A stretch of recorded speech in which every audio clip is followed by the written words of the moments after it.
Et bonjour à tous, de retour pour une nouvelle vidéo. Cette fois-ci on va s'attaquer à un problème d'épaule. J'ai pris mon petit fichier pour voir un petit peu toutes les questions que vous m'aviez posées et il y a une question qui m'a paru particulièrement intéressante. Bon, elles sont toutes intéressantes, hein, mais disons que celle-là elle va être un peu plus pratique parce que je vais pouvoir vous montrer des exercices que je ne vous ai pas encore forcément montrés sur la chaîne surtout. Donc c'est ça qui va être intéressant pour vous. Alors bonjour Julien, douleur d'épaule avec difficulté de mettre le bras dans le dos, épaule raide, comment résoudre ce problème? Merci.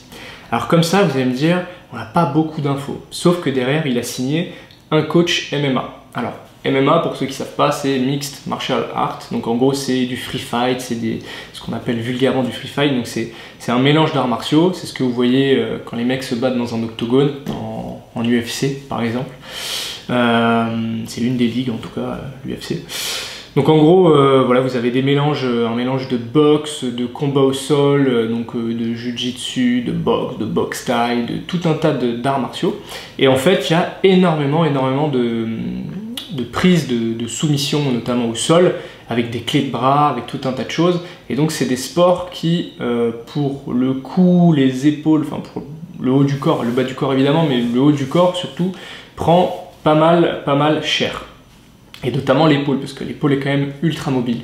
Et donc ce qui se passe dans ces sports-là, c'est comme un peu dans tous les sports où il va y avoir des lancers, c'est qu'il y a une partie de l'épaule, notamment, vous la connaissez certainement, la coiffe des rotateurs, qui va être mise à rude épreuve. Et donc, bien souvent, ce qui limite un petit peu l'amplitude, évidemment il y a la douleur, mais en plus de ça, il va y avoir tout ce qui se passe au niveau de tous ces petits muscles-là qui vont venir un petit peu à la fois stabiliser et en même temps donner l'impulsion au mouvement au niveau de l'épaule.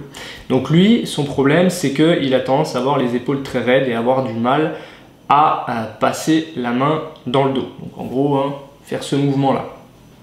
Mettre la main dans le dos, il n'y arrive pas. Donc qu'est-ce qui peut se passer? Qu'est-ce que c'est le mouvement de mettre la main dans le dos? C'est un mouvement de rotation interne. C'est comme si on prenait la main, on la passait.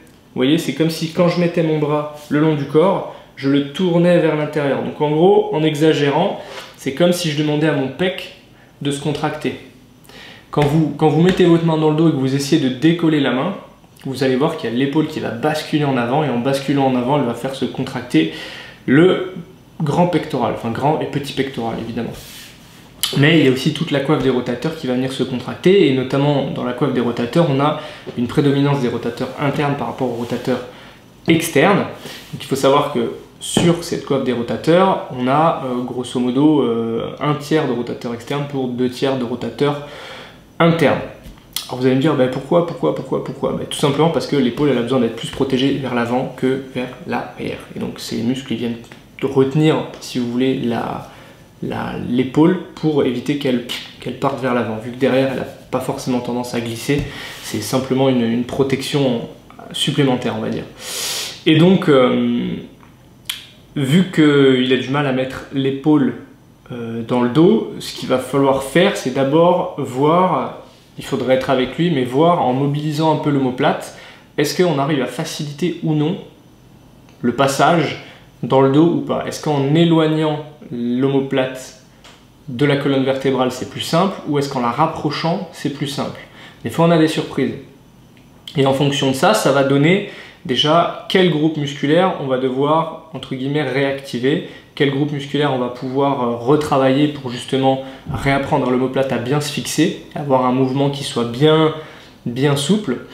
Ce qu'il va pouvoir faire également, c'est tout ce que j'ai fait dans les vidéos avec la balle de tennis, c'est des automassages. Donc des automassages au niveau de l'épaule, au niveau des pecs, mais surtout aussi au niveau du grand dorsal. Le grand dorsal, c'est un muscle qui est très important et qui peut lui aussi venir limiter les mouvements à l'arrière de l'épaule, surtout s'il y a des tensions au niveau du grand dorsal. Ça, c'est vraiment pour la partie, on va dire, massage, automassage. Et ce qu'il va pouvoir faire maintenant, vraiment, c'est des exercices propres à la coiffe des rotateurs, enfin pas que à la coiffe des rotateurs, mais des exercices qui vont venir justement renforcer et qui vont venir mobiliser et soulager un peu la coiffe des rotateurs. Donc, il faudra une bande élastique. Alors celle-là, elle est un peu grosse, l'autre, je sais pas où je l'ai mise la petite, mais c'est pas grave. Donc en gros, grosso modo, On va dire que j'ai attaché, on va dire que mon pied, je vais l'attacher à mon pied, on va lever les pieds. Je fais ça un peu comme un gitan là, hein, mais...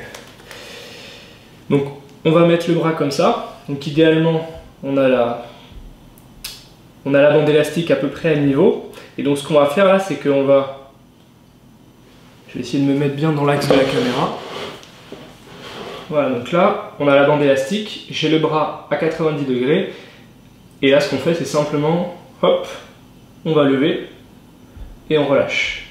On va lever et on relâche. Et ça, on fait des séries jusqu'à ce qu'on sente que ça chauffe à l'arrière de l'épaule. Quand on sent que ça chauffe à l'arrière de l'épaule, on s'arrête. 1 minute, 2 minutes, 3 minutes éventuellement, et on reprend. On fait la même chose de l'autre côté pour équilibrer. Et on travaille vraiment bien, donc en gros c'est vraiment ce mouvement là, c'est une rotation externe, je retiens, je retiens, je retiens, je retiens, une rotation externe le plus long possible, je retiens, je retiens, je retiens, je retiens, je retiens. Ça c'est un mouvement qui est super important parce que ça va vraiment faire travailler justement la partie des rotateurs externes de la coiffe des rotateurs, mais on va aussi travailler la partie interne. Donc pour travailler la partie interne, on prend la bande élastique. Là, je crois qu'on voit. Voilà. On prend la bande élastique, on la passe dans la main qu'on veut faire travailler. On va la tendre bien de l'autre côté. Et là, ce qu'on fait, c'est simplement, on va amener à l'intérieur et doucement on retient. On amène à l'intérieur et doucement on retient.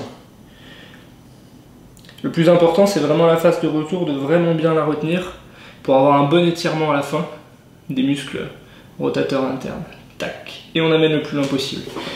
Ça pareil, quand ça brûle, on relâche, on arrête un petit peu, on fait une pause de 2-3 minutes et on reprend. Oui, vous embêtez pas avec le nombre de répétitions, c'est pas nécessaire. Donc ça c'est vraiment les 2 premiers exercices qui vont venir vraiment stimuler la coiffe des rotateurs. Ensuite un autre exercice qui va être super important, ça va être un exercice qui va travailler vraiment la stabilisation de l'épaule en règle générale, mais surtout de l'omoplate, notamment dans les phases de poussée, mais aussi également un peu dans les phases de tirer, même si ça va pas forcément être les mêmes muscles. Le fait de... En fait, si vous voulez, quand vous levez le bras, d'accord, quand vous levez le bras, l'omoplate, elle va faire un mouvement comme ça. Ça s'appelle un mouvement de sonnette externe. Okay, et ce qui va se passer, c'est qu'en même temps, elle va faire un mouvement comme ça, mais elle va aussi se mettre presque de profil comme ça. Et ça, c'est un mouvement de traction vers l'avant qui est impulsé par un muscle qu'on appelle le dentelé antérieur, ou le grand dentelé, ou appelez-le comme vous voulez. C'est un muscle, si vous voulez, qui finit sur les côtes, avec des petites digitations. Et lui, c'est un muscle qui est très souvent oublié. Il est super utilisé dans un sport que vous connaissez peut-être, qui est hyper à la mode en ce moment, qui s'appelle le street workout, dans toutes les figures statiques où on va devoir repousser le sol. Donc, par exemple la planche, toutes les figures où on va faire l'homme droit, par exemple. L'homme droit, il y a pas mal d'engagement. Là aussi pareil, le dentelé antérieur il est pas mal sollicité. Donc un exercice que vous allez pouvoir faire pareil avec une bande élastique. Alors pareil, il vous faudra juste un support, hein, donc une rambarde, un truc, là moi je vous montre ça ici. Mais voilà, il faut juste un endroit où fixer la bande. Donc moi je vous montre ça un petit peu à l'arrache, mais hop. Donc en gros là, on va tendre le bras. Je vais vous montrer ça de profil. On tend le bras et regardez ce que je fais, c'est que juste j'avance l'épaule le plus loin possible devant et je reviens. J'avance l'épaule et je reviens. Quand vous avancez l'épaule, vous allez sentir que ça se contracte ici. On avance l'épaule et on revient. Nickel. On avance l'épaule et on revient. Encore une fois. Et on revient. Ça on fait jusqu'à ce qu'on sente que ça devienne difficile de le faire. Donc il faut le faire avec une résistance qui soit adéquate. Ça c'est une bande de mémoire de 15 kg, il me semble. 15 kg ça fait un peu beaucoup si vous ne l'avez jamais fait. Je vous conseille de prendre des bandes de 5 kg. 5 kg c'est très bien. Vous l'attachez quelque part, vous la tendez, évidemment des deux côtés. En fait c'est vraiment un mouvement de piston. Vous voyez, en fait, vous écartez l'omoplate, vous envoyez l'épaule le plus loin possible devant, sans tourner le buste. Hein. C'est vraiment juste un mouvement d'épaule. Et vous faites évidemment la même chose, de l'autre côté. En plus de tout ça, ce que je te conseille de faire, Mister le coach MMA, c'est évidemment de travailler la souplesse de ton épaule et la mobilité de ton épaule. Je te conseille pas les étirements passifs, surtout pas passifs statiques. Pour moi, c'est un peu inutile, surtout dans ton sport. À la limite, ça peut être intéressant en récupération si tu veux à la fin pour te détendre et tout, mais pour gagner véritablement en souplesse et en amplitude, c'est pas vraiment ça que je te conseillerais. Moi, vraiment, ce que je te conseillerais, c'est du contracté-relâché. Donc, on peut le faire à la bande élastique, hein. C'est complètement possible. Tu vois, par exemple, alors attends, je vais la mettre dans mon pied. Je vais m'asseoir dessus. Voilà. Et ce que je vais faire, c'est que je vais la passer. Voilà. Et là, ce que je fais, c'est que je vais résister en fait à l'envie de me laisser embarquer par la bande élastique vers le haut. Donc, ce que je vais faire, c'est que je vais légèrement pousser vers le bas. Ce qui fait qu'il y a tous les muscles qui vont m'aider à pousser vers le bas qui vont le faire. Et tout doucement, je vais monter. J'attends, je pousse tout doucement et je reviens. Tac, ça tu peux le faire avec une bande, tu peux aussi le faire sans bande. Il faut juste que tu trouves un support, un mur par exemple, tu cales ton bras sur le mur, alors ça dépend le mouvement. Hein. Tu peux le faire avec des mouvements de rotation, hein. C'est pas impossible non plus. Donc avec des mouvements de rotation, tu vois, ça donnerait pour travailler par exemple la mobilité en rotation interne. Si tu veux te faire embarquer en rotation interne, bah, tu résistes un peu en rotation externe, tu relâches et tu te fais embarquer en rotation interne. Alors là, c'est pas le bon angle, tu vois, mais dis-toi bien, tu prends une position d'étirement, bateau. Là, je suis en position d'étirement, j'aimerais gagner, bah, je vais faire le mouvement inverse, donc je vais essayer d'ouvrir le bras comme ça pendant 5 secondes. Je relâche et je gagne. Ça, je connais pas grand chose de plus efficace que le contracté relâché pour gagner très rapidement en amplitude, et tu verras que ton épaule te remerciera. Donc je te rappelle, commence par éventuellement des mobilisations ainsi que des automassages pour bien chauffer l'épaule. Ensuite, les petits exercices que je t'ai montrés avec la bande élastique. Et si tu veux, tu finis par des mouvements de contracté relâché pour venir justement gagner vraiment en amplitude. Tu fais ça.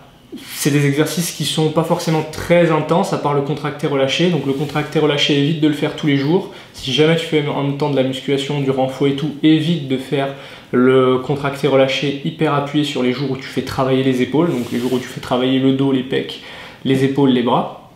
Évite simplement. Donc quand tu fais pas du corps, tu peux y aller un petit peu plus fort.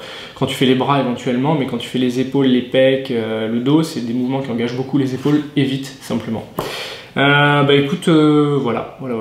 Donc j'espère en tout cas que cette vidéo vous aura plu. Comme d'habitude, il y a le petit formulaire pour me poser des questions, me soumettre des idées, des suggestions de vidéos, etc. En attendant, je vous souhaite une très bonne journée. Abonnez-vous à la chaîne, lâchez-moi un gros pouce bleu. Je vous dis à très bientôt et surtout en attendant, prenez soin de vous. Ciao!